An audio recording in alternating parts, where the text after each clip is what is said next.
You ask Tiger to solve. This deals with linear equations with one unknown.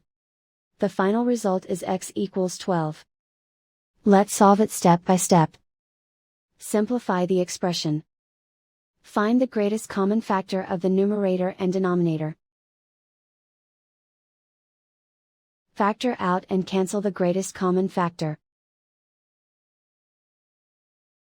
Isolate the x. Multiply both sides by 18.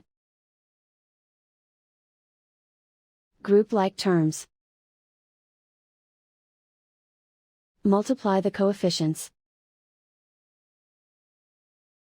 Simplify the fraction. Multiply the fractions. Simplify the arithmetic. And so the final result is x equals 12.